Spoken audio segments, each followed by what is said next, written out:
Well, I got a big task ahead of me here, and you know, I wasn't quite sure when I was going to install this.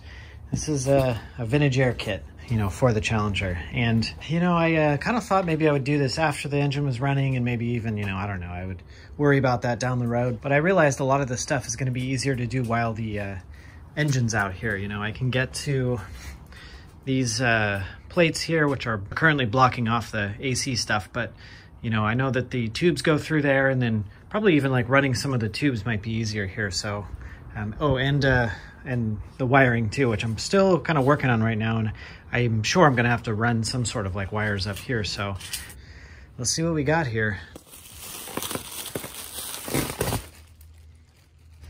Ooh, all right, that's a lot of stuff. I don't really know where to begin. I guess I should probably find the instructions. This definitely looks like the box that's going to go underneath my dashboard, and that's the thing I'm most looking to do right now, to get this out of the way before I put that engine in. All right, let's get started and see what we're going to have to do.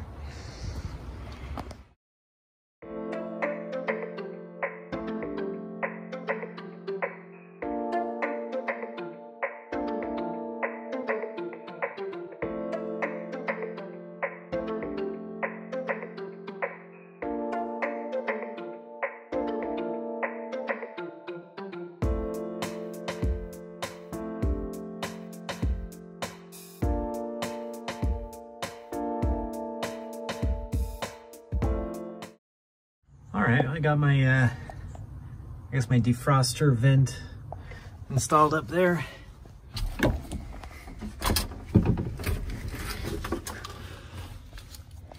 Got the other one, installed up here, and got my fresh air plug installed as well. So far so good. My one advantage is that the all the AC stuff and all the heat stuff was already pulled out, so that makes it a little easy. And also, I don't know how this would be possible without the gauges being out. I guess maybe normally people have less stuff, you know, less wires and stuff here, but I'm happy now that I'm doing this before I'm putting the gauges in, because that makes it a lot easier. So next step is the old big boy, the box underneath this thing. So I got it here, and yeah, this thing's surprisingly light, actually. That's good. All right.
So let me bring you up to speed a little bit on where we stand with the brakes and the clutch master cylinder here. So here's a shot from the underside of this brake booster here.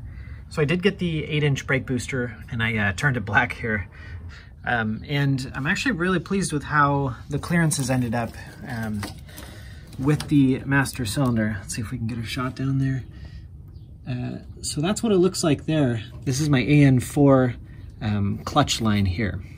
So this is this is the AN4. I went ahead with the 90-degree bend, and I think that's perfect. Of course, that bends straight down, and you know, that's going to end up, a lot of wires here.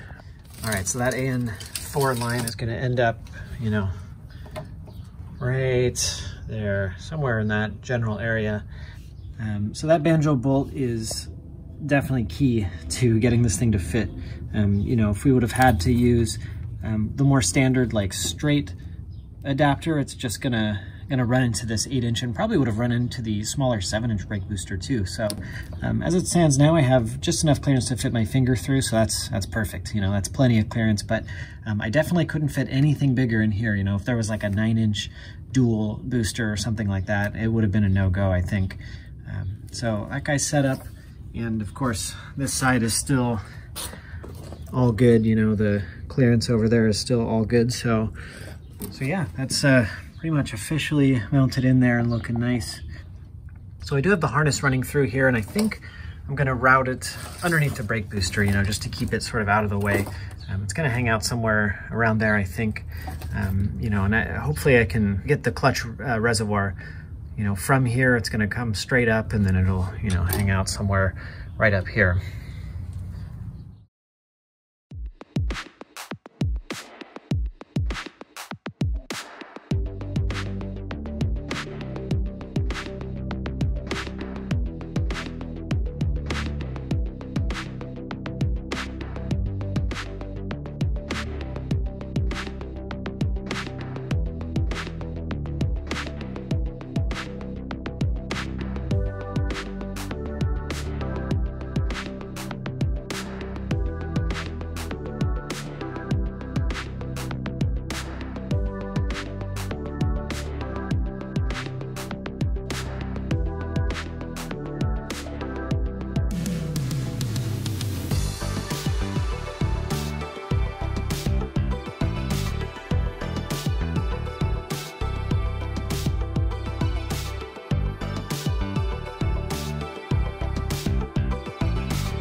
All right, so I started work on this fuse block and relay block here, and I got a few of the fuses actually pinned already, and let me show you what I got going on here.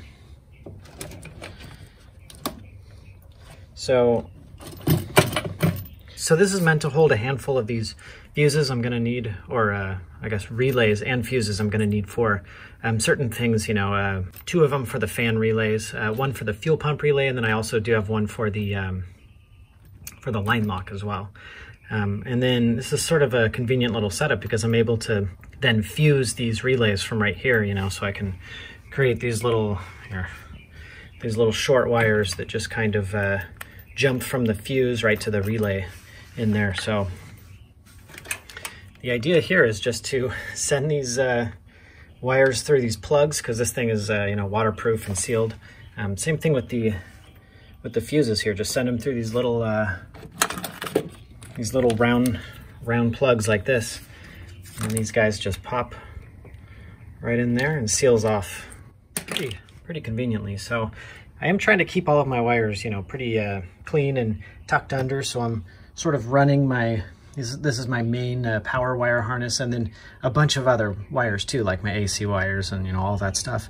And then this guy is the original body wire harness for the Challenger. So I'm running both of these guys underneath the battery box down here, up, and then, you know, the body harness comes up here, and then all of my fusible relay stuff is going to come out right here. So those are going to plug all neatly underneath the fuse block, which is going to ultimately end up somewhere, you know, something like that, right next to the battery and kind of tucked away out of the way. I think it'll be pretty good.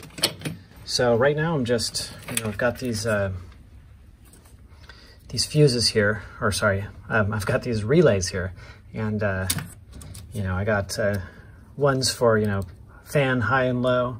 I've got the fuel pump relay, and I've got a couple others, and I'm gonna just keep wiring these guys in, and I'm gonna have like this little rat's nest of wires, you know, going everywhere and coming out of every which way. But this should be a pretty good spot to like really just keep all of my extra fuses and wires and relays, you know, nice and neat and easy to replace if, you know, something goes wrong.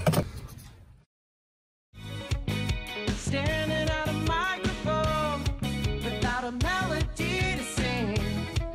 Someone that I used to know makes my hands start shaking. Waiting at the bar alone, staring at your bruised dream. Crying out a lonely tone, words you never had to speak. Ooh, you were the last one to love me like a friend, to catch me lying. If we have the time, let's sleep on this tonight. Love is on new fences. Wait for future tense. If we have the time.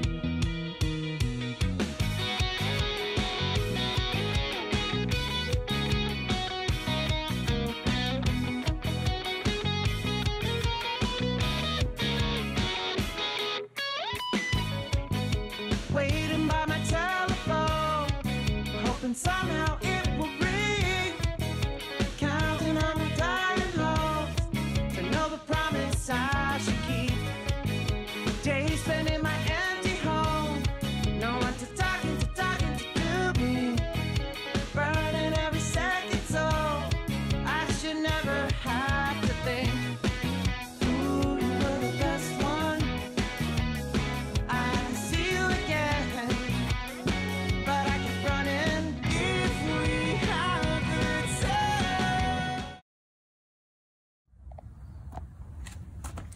I want to figure out how to mount up one of my favorite things in the world, and that's this line lock solenoid. This guy, if you don't know, is a little solenoid that has an on and off switch that basically locks up your front brakes, or I guess actually any set of brakes that you want. So you know, you just run your brake line in and out to either your front or your rear. In my case, I want to lock up my front wheels because I have rear wheel drive. So you just put a button. This guy locks the front brakes only so that your rear wheels are spinning freely and you can do a burnout. So this is basically just a burnout device, which pretty much makes it the coolest thing ever. Very helpful when you're drag racing with a stick shift, when you need to warm up your tires when you're staging, so pretty much a must-have. All right, let me figure out how I'm gonna mount this guy up.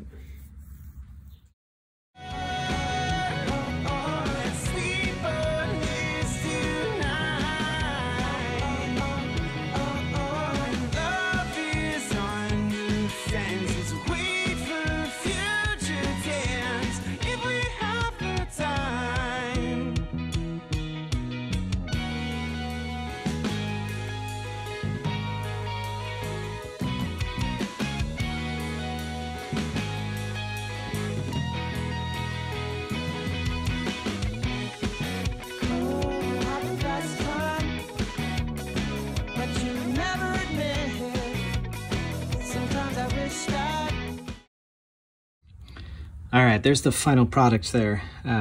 Just cut that piece out of pretty thick steel here, and just carved it down little by little to where it, you know, fit perfectly and was pretty symmetrical. Let's see here.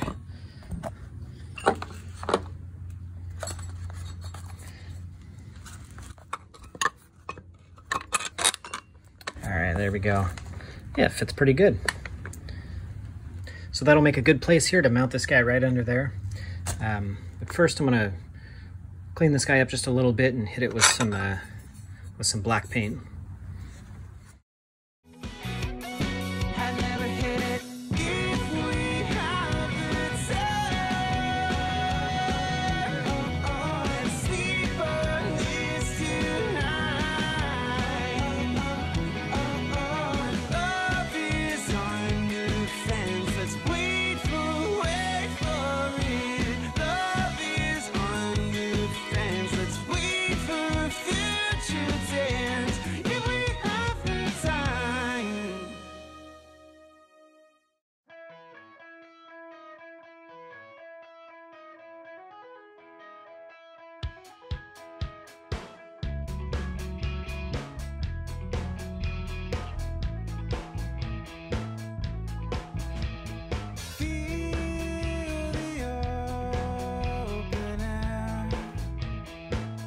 and the sunlight breathing out a prayer that it stays right. Pretty distractions and days full of dreaming leave me unprepared.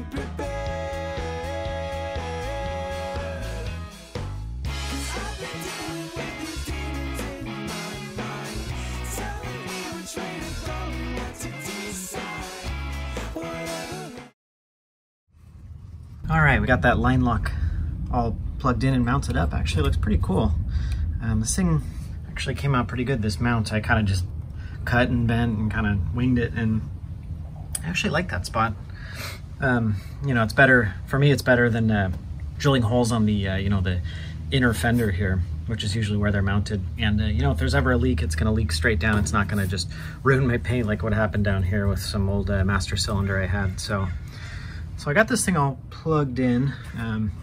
Got the front out into the in of this guy, and then out down into the front brake, you know, distribution block here. So I guess it's time to bleed this thing, and we'll see where it leaks from. Not if it leaks, but where it's going to leak from, because I'm sure somewhere it's going to leak. You know, all of these little adapters and fittings and stuff, and then especially with these stainless steel lines, you know, they just don't seal up quite as well as like the normal steel lines. They look pretty, but they're a little bit challenging to get sealed. So I got a new type of bleeder I'm going to try, which is like a pressurized bleeder, which pushes fluid down into the master cylinder, as opposed to, you know, having somebody sit there working the pedal or pulling it from like a mighty vac at the other end. Supposedly this is the superior way to do it, which is like one of these like power bleeders. It's the first time I'm trying it, so let's see how well it works. Choice is full of doubt. It's a contest of what I can live without. But the hardest part of deciding, should I bide my time or leave this empty house? 'Cause I've been dealing with these demons in my mind, telling me which way to go and what to decide. Whatever I do, I just can't escape.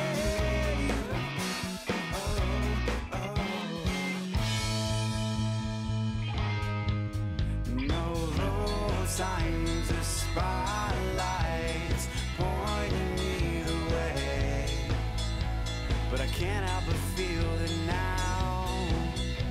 I can't help but feel that now is the time. 'Cause I've been dealing with these demons in. Okay, well, that went pretty well, actually. This thing works pretty good. This brake power bleeder thing here, which, you know, I guess the idea is that it seals onto the top of your master cylinder. You can kind of see like the imprint. I guess the idea is that this thing, you know, you pump this up, and then it just pushes fluid into the master cylinder and through the whole system, which seems like I think that's just a better way to approach it. That way, you know, you're definitely pushing the bubbles down. You know, maybe if there's like a leak somewhere, it actually will push the fluid out as opposed to drawing air in, which you would get when you're doing the suction from a bleeder. So that's it. I'm glad to get the brakes done before I put the engine in, so I don't have to like lean over my paint, because this brake fluid is like really nasty stuff. So I have this, let's see if we can. So I have my wiring pretty much squared away, I think, all situated. I have, you know, my fuse block here, which has fuses. I have my 2 fans, my line lock, and then I have my fuel pump there, and I have the relays that operate all of those guys. And because I had so many power wires and so many ground wires I needed for all those relays, everything said to wire directly to the battery. So I just went ahead and put a couple of distribution blocks here. This is the ground, and then this is the power distribution block. And I ran the wires, you know, tucked them under the battery tray and just ran them up here. And that's pretty much it, I think.